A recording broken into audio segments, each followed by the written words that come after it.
이제 우리가 그 야고보서가 이제 마지막을 향해 달리고 있습니다. 믿음의 도전이라고 하는 큰 야고보서의 주제를 가지고 제가 이제 올 초부터 계속 여러분과 말씀을 나누고 있는데, 이제 그 마지막 믿음의 도전의 그 마지막 여정의 부분, 이제 마지막 5장을 여러분들과 12월 동안 이제 나누면서 야고보서가 이제 마무리 되어질 것 같습니다. 이제 그 마지막 여정에 필요한 우리 믿음의 도전이 뭔가, 이런 부분들을 좀 다루겠는데요. 오늘은 이제 그 주제넘음에 대한 부분들입니다. 우리 지난번에 조금 앞부분 다뤘습니다만 5장에서 이제 이 주제넘음에 대한 마지막 부분들을 이제 다루고 있는데, 특별히 오늘 이제 물질의 주인이라고 하는 이 제목을 가지고 여러분들과 함께 믿음의 도전을 또 한번 해보기를 원합니다.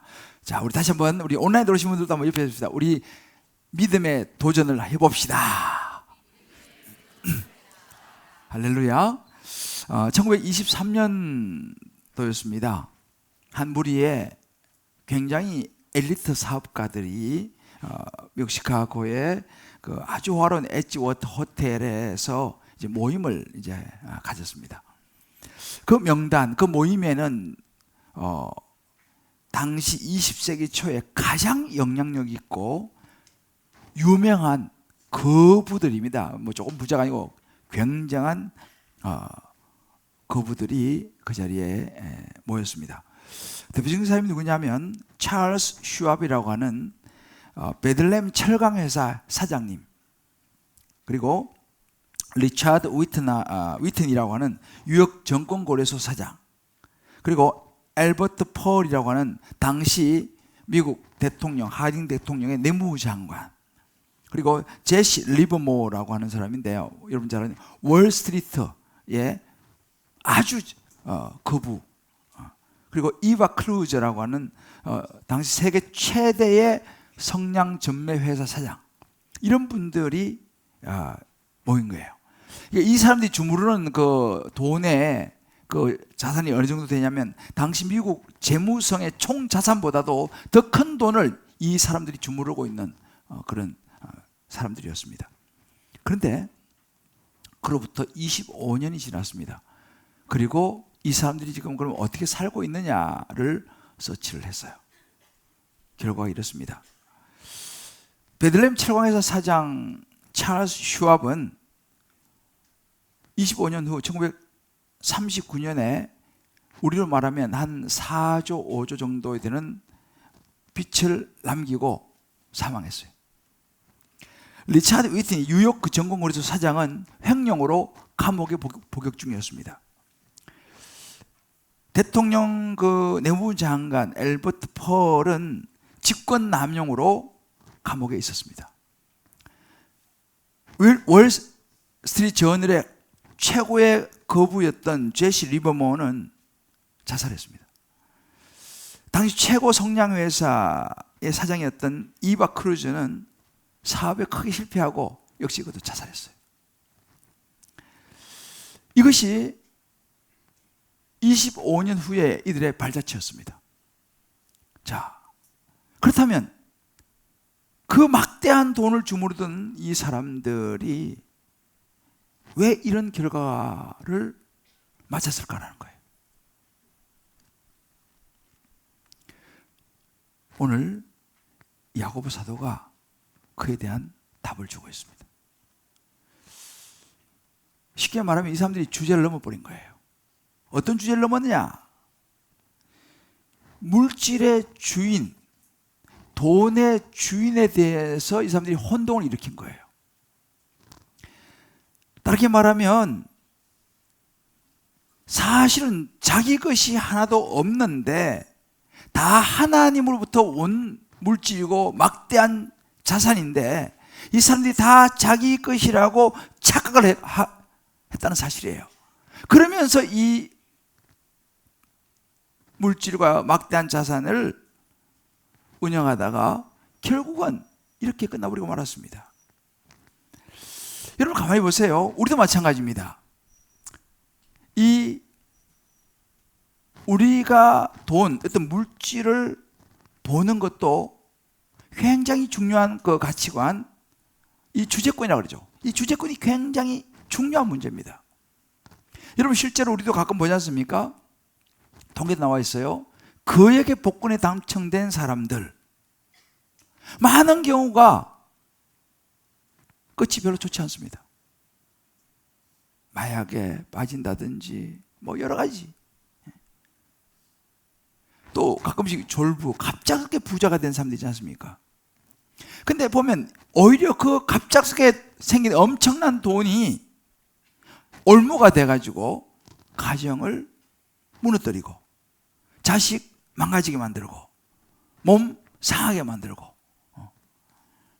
이런 일들이 흔하게 일어나고 있어요. 아마 여러분들은 뭐 가끔씩 매스컴에서 그런 걸 보시니까 아실 거예요.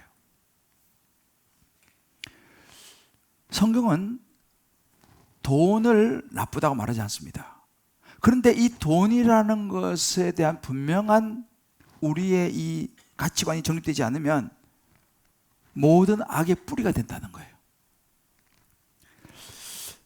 근데 성경에 보면 이 사실을 너무 잘 알고 이 물질에 대한 이 주재권을 인정했던 최고봉의 사람이 한 명 나옵니다. 그 사람은 당대 가장 동방의 최고의 부자였습니다. 자식도 10명이 있었어요. 뭐 가축도 어마어마했습니다.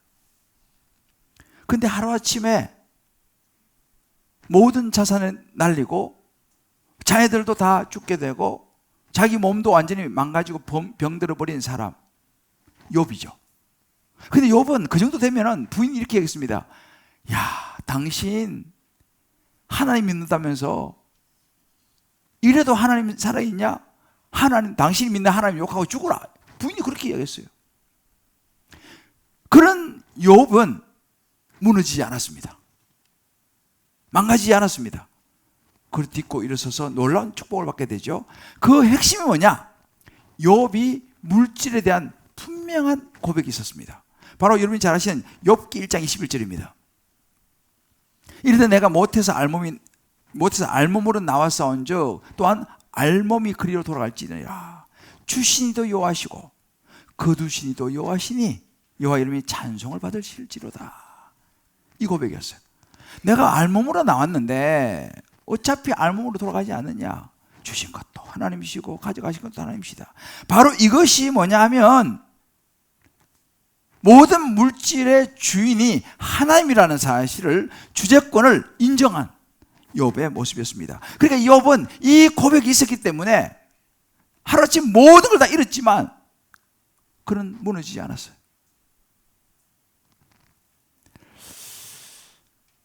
여러분, 우리가 인생을 광야와 같다 이렇게 말하지 않습니까? 광야 같은 우리 인생, 우리 신앙생활도 마찬가지입니다. 우리가 여러분 세상을 살면서 가장 많이 넘어지는 게 뭐예요? 가장 우리의 아킬레스건이 뭡니까? 돈입니다. 결국은 뭐니 해도 이 물질, 이 돈이라는 거예요. 그러니까 사실은 이 돈 문제는 우리 살아가는 인생에서 가장 예민한 부분이고 가장 조심해야 되는 것 중에 하나가 돈이에요.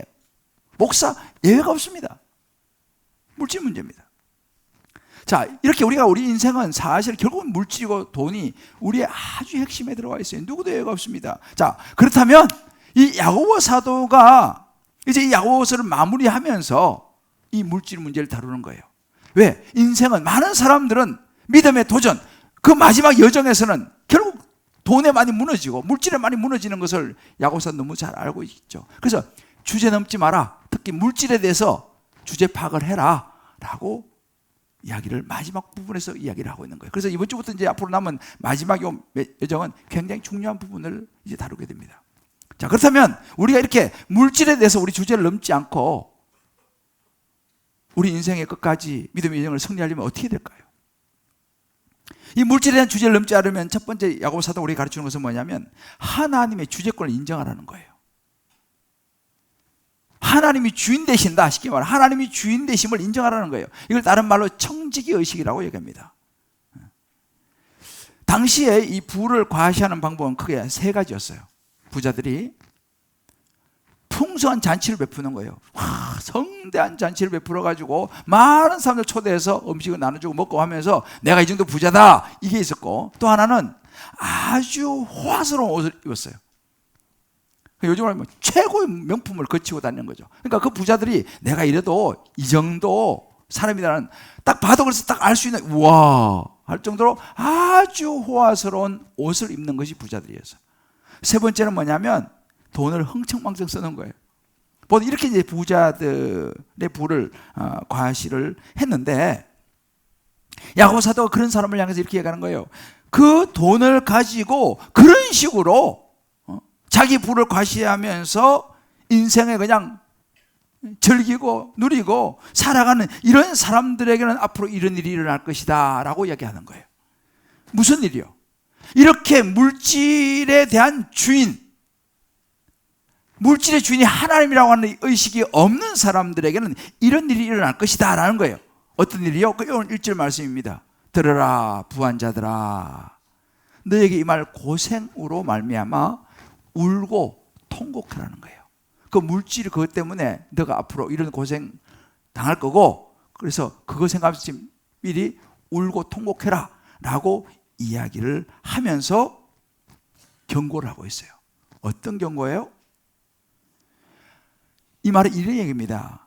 하나님의 것, 물질은 하나님께로부터 왔는데 하나님의 것을 마치 자기 것인 것처럼 물질을 자기 마음대로 사용하는 사람, 그런 부자들 결과는 고생과 끔찍한 시련, 다시 말하면 하나님의 심판을 받을 것이다 라고 이야기하는 거예요. 물론 지금 당장은 그 물질 때문에 우리가 여러 가지 어려움을 피할 수도 있고, 요즘 뭐 돈이면 뭐 많은 문제가 해결되지 않습니까?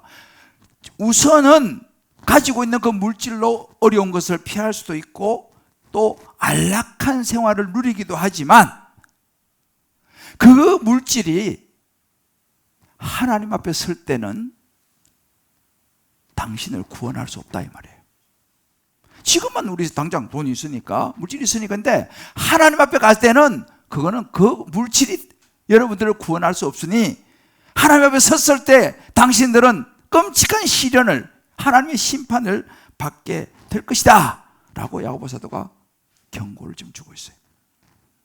더군다나 또 한 가지 중요한 이야기를 하는데 뭐냐면, 하나님 보시기에 쌓아두기만 하고 계속 모으기만 하고 움켜쥐기만 하고 그것을 제대로 사용하지 않는 물질, 재물, 하나님을 위해서 그것을 사용하기를 거부하는 사람들은 어떤 현상이 일어나냐? 2절 3절에 그런 얘기가 나오는 거예요. 재물은 썩었고 옷은 좀 먹었으며, 옛날에 보면 옷 같은 거 이렇게 보면 오래 놔두면 이게 좀 먹지 않습니까?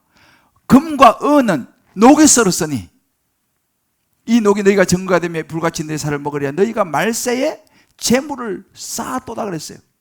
계속 재물을 쌓는 것입니다. 계속 쌓아두기만 하고 이것을 주를 위해서 사용하지 않고 나누지 않은 사람들은 그것이 녹쓰는 것과 같다.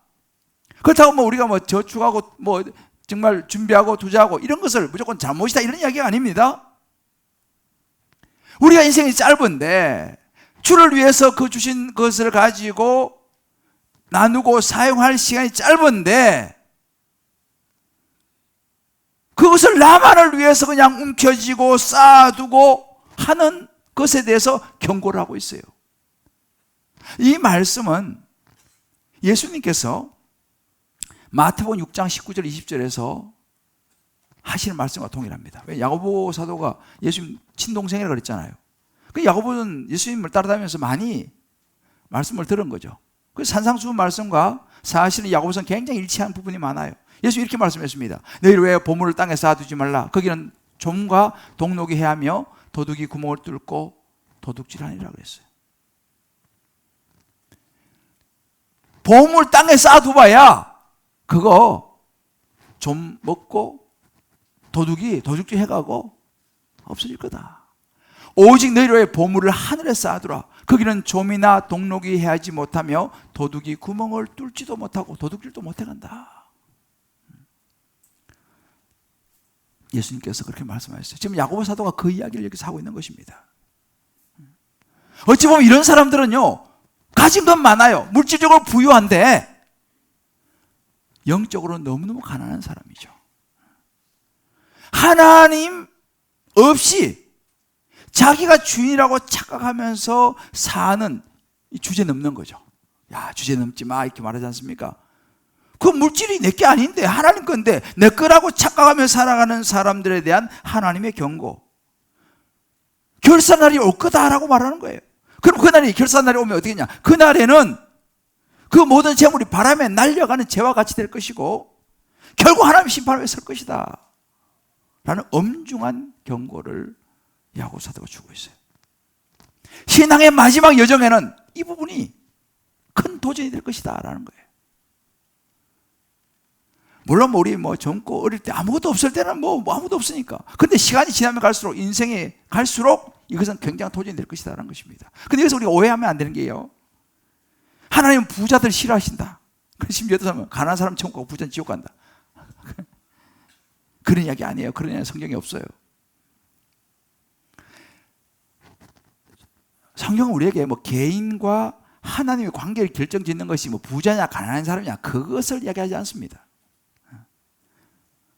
그 사람의 마음, 영적인 상태, 가치관, 물질의 주인을 하나님으로 생각하느냐 자신으로 생각하느냐, 여기에 지금 포커스가 맞춰져 있습니다. 그러니까 말하는 이 지금 야고보 사도 말하는 이 심판은요, 많이 가진 사람을 심판한다 그런 이야기 아닙니다. 많이 가졌던 적게 가졌던 그것이 중요한 게 아니고 그 가진 것을, 우리에게 주신 것을 어떻게 사용하느냐, 무슨 목적으로 사용하느냐, 그걸 주님을 위해서 쓰느냐 아니면 계속 쌓아두기만 하느냐, 나를 위해서 내 자식을 위해서 계속 쌓아두기만 하느냐, 그걸 지금 말씀하고 있는 거죠. 영혼의 관점에서 바라보는 거예요. 바로 이 물질에 대한 우리의 분명한 가치관은요, 우리의 삶을 결정하게 돼요.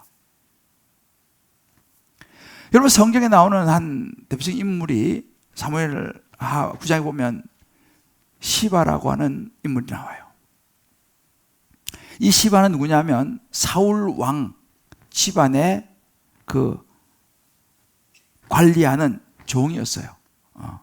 집사 이런 정도 되죠. 그런데 사울 왕과 요나단이 전쟁에 나가 죽죠. 그리고 이제 그 집안이 이제 몰락을 하고 뿔뿔이 흩어지고 다윗을 죽이려고 했던 그런 역적이 되면서 이제 풍기박살 났습니다. 근데 그 재산을 관리하던 집사가 있었어요. 그리고 거기에 유일하게 남은 사람이 요나단의 아들 모비보셋이라고, 그 난리 중에 떨어져 가지고 다리가 불구가 됐어요. 유일하게 남은 아들이라고는 모비보셋, 불구가 되는 그 아들 하나밖에 없어요. 그러니까 그 집안 전체를 관장하는 시바라고 하는 이 집사, 이 종이 모든 권세를 다 가진 거예요. 왜? 주인은 힘도 없는, 다리를 저는 그런 사람이고 자기는 모든 것을 다 관할하는, 마치 자기는 주인인 것으로 착각을 한 사람이죠. 오랜 세월 동안 재산 다 관리하다 보니까 마치 그게 자기 것인 것처럼 막 생각하고 그냥 이렇게 하는 거예요. 주인 별 볼일 없어. 어떻게 됐을까요? 과연 그것이 시바 자기의 것일까요? 아니에요. 어느 날 다윗이 와서 그 싹 해서 모비보셋에게 넘깁니다. 하루아침에 빈털 틀어야 되는 거예요. 왜? 원래 그 자기 거 아니었어요. 우리도 그렇게 착각할 수 있다는 것입니다. 지금은 다 내 명의로 돼 있고 내가 다 관리하고 하니까 그게 내 것인 것 같죠? 아니에요. 하나님께서 부르시면 하루아침에 싹 정리가 됩니다. 왜? 원래 내 게 아니었으니까. 우리 각자 이 말씀을 가지고 적용해 볼 필요가 있어요. 나는 하나님께서 내게 각자에게 주신 분량은 좀 달라요. 그러나 각자에게 주신 그 분량, 그 물질에 대해서 나는 어떻게 생각하며 살아가고 있냐는 거예요. 어떤 눈으로 나는 그 물질을 보고 있냐는 거예요. 피상적으로 내 명의로 되어 있는 거, 그래서 내 거다? 라는 관점으로 보느냐, 아니면 나는 하나님이 주인 되시고 나는 청직이라고 하는 이 의식과 가치를 가지고 있느냐 말이죠. 우리 각자 한번 생각해 볼 필요가 있습니다. 우리가 이 땅에서 오래 살고 편안하게 살 것만을 생각하면서 계속 물질을, 보물을 이 땅에 쌓아두고 있느냐, 아니면 내가 청지기로서 하나님 주신 거 감사하면서 영원한 하나님 나라를 생각하면서 섬기고 나누고 하나님께 드리면서 하늘에 쌓는 데 초점을 맞추고 난 지금 살아가고 있느냐, 아니면 그냥 계속 쌓아서 그것이 녹이 쏘는 것처럼 조미 먹는 것처럼 되고 있지 않느냐는 거예요. 두 번째, 이 물질에 대한 주제를 우리가 주제를 넘지 않기 위해서는요, 위탁받은 물질의 올바른 사용을 우리 꼭 눈여겨봐야 돼요. 위탁받은 거에 내게 아니니까 위탁받았으면 그걸 올바로 사용해야 하지 않습니까? 요즘 여러분 가끔씩 이제 신문에 많이 등장하는 게 소위 법카. 예. 이 법인카드. 이 법인카드가 이제 문제가 되는 거예요. 이 카드의 이 주인은 누구 겁니까? 회사 거잖아요. 자기 게 아니잖아요. 우리는 업무를 위해서, 꼭 필요한 업무를 위해서 사용하라고 준 건데, 그것을 자기 자신을 위해서 사적으로 사용하니까 이게 이제 문제가 되는 거네요. 이게 이제 법카 문제예요. 마찬가지로 우리에게도 하나님께서 주신 이 물질이 있잖아요. 하나님의 것이어서 하나님의 일을 위해서, 하나님 어떤 사역을 위해서, 이걸 위해서 올바르게 잘 사용하라고 우리에게 주셨는데, 그것을 마치 내 것인 것처럼 내 마음대로 그냥 사용해 버린다면 이게 문제가 된다는 것이 야고보 사도 이야기인 거예요. 우리 말하면 여러분 이 그런 법카의 개념하고 비슷한 것 같아요. 그 내용이 이제 오늘 이 4절부터 6절까지 쭉 나오는 거예요. 4절에 보면, 보라, 너희 밭에서 추수한 품꾼에게 주지 아니하는 싹이 소리를 지른다 그랬어요.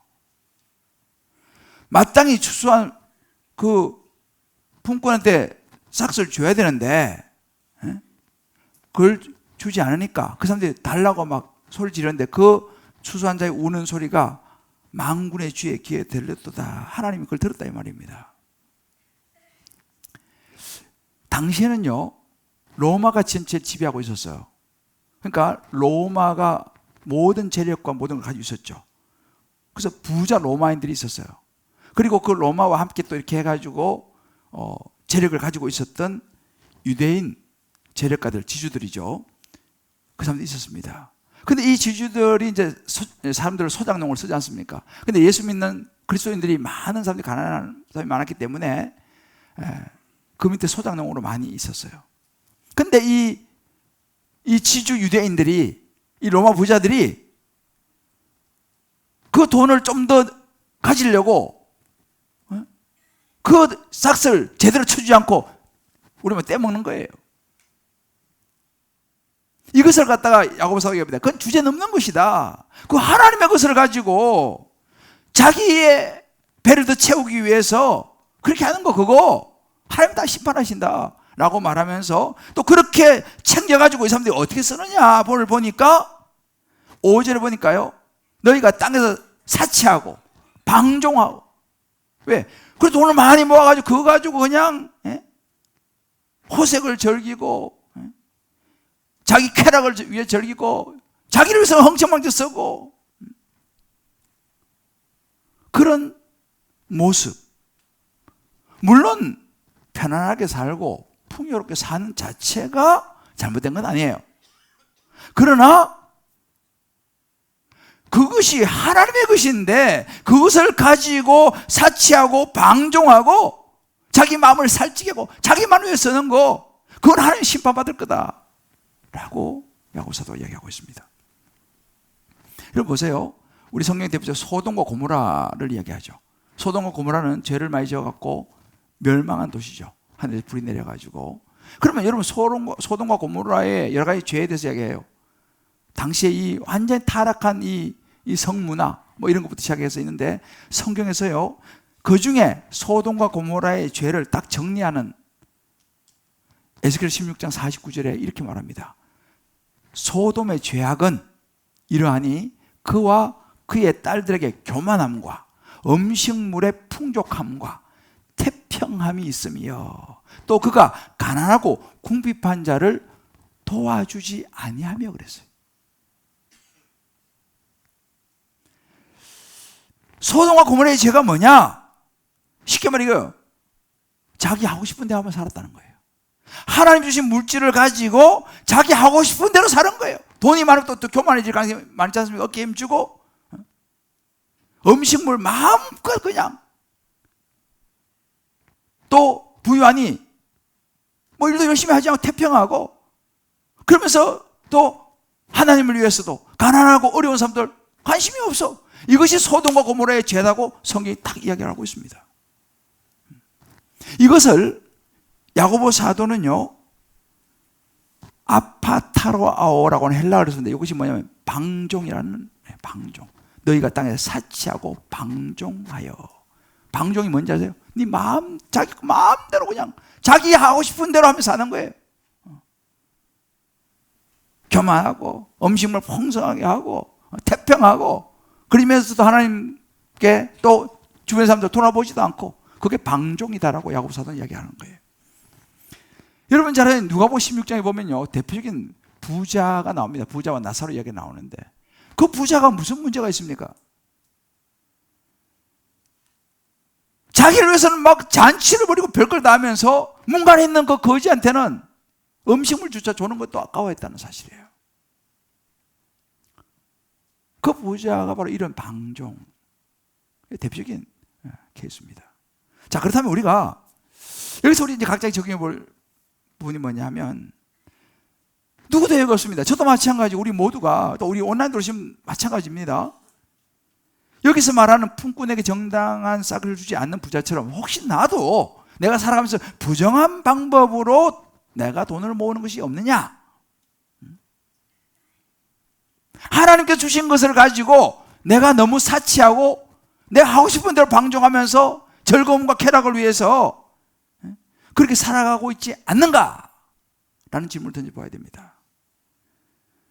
하나님의 주재권이 왜? 물질이 하나님이니까 하나님의 주재권이라고 하는 관점에서 내가 물질 생활 이제 우리가 지금 연말이 오지 않습니까? 연말이 다 되어 오는데 한 해를 우리 보통 돌아보면 결산하는 이런 시간들인데 지난 한 해 돌아보면서 내게 주신 물질 생활을 내가 어떻게 했느냐 이 관점에서요 하나님의 주재권의 관점에서 물질 생활을 어떻게 했느냐 또 하나님께 드리는 어떤 헌금 생활 이런 건 내가 어떻게 했느냐 솔직하게 우리 한번 돌아보고 달관에서 한번 나눠볼 필요가 있습니다.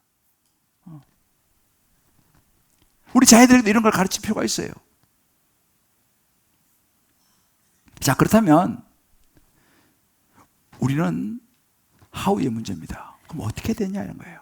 우리는 이 물질에 대해서 어떻게 이걸 관리하며 살아야 되냐. 일단 중요한 것은 오늘 앞에 나왔지만 하나님의 주재권을 인정하고 내가 청직이라는 거 그리고 위탁받은 물질의 올바른 사용을 하며 살아야 되는 것이 야고보 사도가 이야기하는 중요한 부분이지만 성경에는 그 외에도 참 많은 걸 이야기하는데 한 두 가지만 제가 간단하게 말씀을 드릴게요. 첫 번째 뭐냐면 주신 것에 만족하며 살아야 되는 거예요. 디모데전서 6장 8절 이렇게 말합니다. 우리가 먹을 것과 입을 것이 있은즉 족한 줄로 알 것이니라. 무슨 말입니까? 먹을 거, 입을 거 있으면 족하다. 주신 범위 안에서 감사하면서 오버하지 말고 살아라 이 말이에요. 마이너스 카드 팍팍 걷는 거 조심해라 이 말이에요.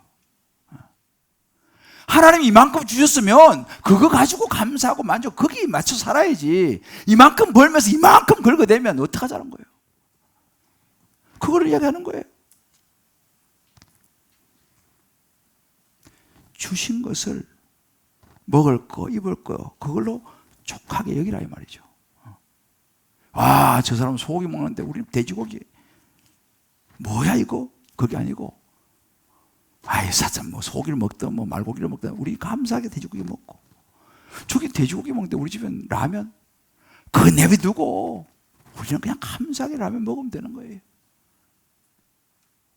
안 되는데 그냥 카드 벗걸 가지고 소고기 먹고 이러면은 안 된다는 거죠. 자, 우리 좌우로 한번 서로 격려합시다. 주신 것에 만족하며 삽시다. 카드 긁는 거 조심합시다. 조심하셔야 돼요. 왜? 아니, 주신 것을 족한 줄 여기라고 했는데, 그렇지 않습니까? 디모데 6장 10절에 말해요. 돈을 사랑하면 일만하게 뿌리라고 그랬어요. 돈이 악은 아니에요. 그런데 돈을 제대로 관리를 못하고 그 돈이 목적이 되면 이제 악의 뿌리가 되는 거예요. 미혹을 받게 되고 믿음에서 돈이 우리를 떠나게 만든다니까요. 근심하게 된다는 사실입니다. 잘 재물로 관리하는 게 너무너무 중요해요. 그래서 우리가 마이너스 통장 이런 거는 저도 못 쓴 적 있지만은 정말 우리가 조심하고 주신 거 범위 안에 살아야 돼요. 두 번째 하나는 뭐냐면 물질 사용의 우선순위를 잘 설정해야 됩니다. 여러분, 앞에서 말씀드렸죠. 오해하지 마세요. 하나님 부자를 싫어하는 게 아닙니다. 물질에 대한 주재권을 모르는 사람을 말씀하시는 거예요. 디모데전서 6장 17절에 19절에 이렇게 말합니다. 너가 이 세대에서 부한 자들을 명하여 마음을 높이지 말고 정함이 없는 재물에 소망을 두지 말라 그랬어요. 정함이 없는 재물, 재물에 모든 소망을 두지 말라는 거예요. 그건 다 언제든지 사라질 수 있다는 것을 늘 생각해야 됩니다.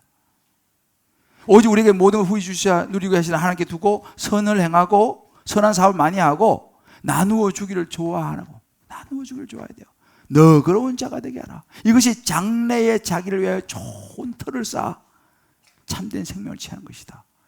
장래의 자기를 위해서 좋은 터를 쌓는 거라는 거예요. 이것을 우리 항상 마음이 염두에 둬야 되는 것입니다. 정말 나눠주기를. 내가 받은 축복을 자꾸 흘려보내야 돼. 자신만을 위해서 계속 쌓는 거, 그거는 녹슬어버리고 나중에 심판받을 거라는 것입니다. 물론 우리가 물질을 가지고 뭐 잘 활용하는 게 좋지만은 자기만을 위해서 그것은 옳지 않다. 그래서 우리가 하나님께서 주신 것들을 가지고 잘 활용해야 되는 거죠. 선교도, 구제도, 감사도. 자, 오늘 여러분에게 한 사람을 소개하고 말씀 마무리하려고 합니다. 이분은 여러분 이름을 많이 들어보지 못했을 수도 있어요. 척핀이라고. 최근에 이 책이 한국에도 번역됐어요. 이분 책이. 1931년도에 그 미국 뉴저지에서 태어났는데 이제 부모가 아일랜드로 이제 이민을 갔어요. 근데 굉장히 경제가 어려웠어요. 그런데 그럼에도 불구하고 가정이 화목하고 이 부모님이 예수 잘 믿는 아주 믿음이 깊은 그런 아주 정직하고 검소한 삶을 사는 부모였습니다. 그리고 특히 엄마가 엄마가 중요하더라고. 엄마가 좋은 영향을 많이 미쳤어요. 뭐냐면 경제가 너무 어려웠지만 하나님을 향하여 섬기는 것, 어려운 주변 사람을 섬기고 봉사하는 이것이 어머니의 삶의 방식이었어요. 늘 그걸 보며 자랐어요. 이 척빈이가. 그래서 너무 가난해서 10살 때 돈을 벌기 시작했어요. 척빈이가. 10살 때부터 돈을 벌기 시작하고 청년이 돼가지고 이제 여러 가지 경제도 어렵고 하니까 공군에 입대를 했습니다. 공군에 입대를 해가지고 그때 한국 6.25가 터졌어요. 한국전에 참전도 했습니다. 그리고 이제 돌아가서 이제 제대를 했는데 그 당시는 미국은 제대하고 군복무하고 제대하면은 공부할 수 있는, 무료로 공부할 수 있는 그런 정책이 있었던가 봐요. 그래서 이제 제대하고 그 기회를 얻어가지고 코넬 대학에 들어가서 공부를 하게 됐어요. 그런데 대학 다니면서도 이 척빈이는 뭘 했냐면 가난하니까 학비도 벌고 해야 되니까 샌드위치를 만들어서 학생들이 캠퍼스 학생들이 팔기 시작했어요. 샌드위치 만들어갖고. 그리고 또 돈을 또 벌고. 그리고 이제 29살에 대학 그 동창하고 사업을 구상해서 사업을 시작하는데 뭘 했냐면 요즘 우리 그 공항마다 다 있잖아요. 면세점 있잖아요. 면세점. 그 당시에는 이제 그런 게 없었는데 그래서 그 당시 이제 군수물자 여러 가지 전쟁도 나고 이렇게 하니까 그 물건을 어떻게 해가지고 좀 이렇게 파는 그 우리말 면세점을 시작했어요. 그래서 이 척빈이가 면세점을 시작한 사람이에요. 그래서 이것이 대박이 났어요. 면세점 사업이. 그래가지고 40대에 억만장자가 됐어요. 이 척빈이가 40대. 그런데 굉장히 검소하고 자신이 막 그 억만 돈, 뭐 젊을 때 됐으니까 뭐 얼마든지 할 수 있지만 굉장히 검소하고 막 과시하고 이런 거 하지 않았어요. 그래서 당시 언론이 어떻게 비난했냐면 욕심 많은 구두쇠 척핀이라고 언론에서 비난을 막 했어요. 근데 사실 척핀이는요 그러지 않았어요. 실제로는 뒤로 엄청난 일들을 많이 했어요. 하나님을 향해서 또 주변 이웃을 선행을 하고 또 기부하고 어려운 사람 돕고 이런 일을 굉장히 많이 했습니다. 근데 사람들이 몰랐어요. 그래요. 그러면서 2000년대 초반부터는요 이분이 매일 11억씩을 기부하기 시작했어요. 매일입니다. 매일 11억씩 기부를 시작했습니다.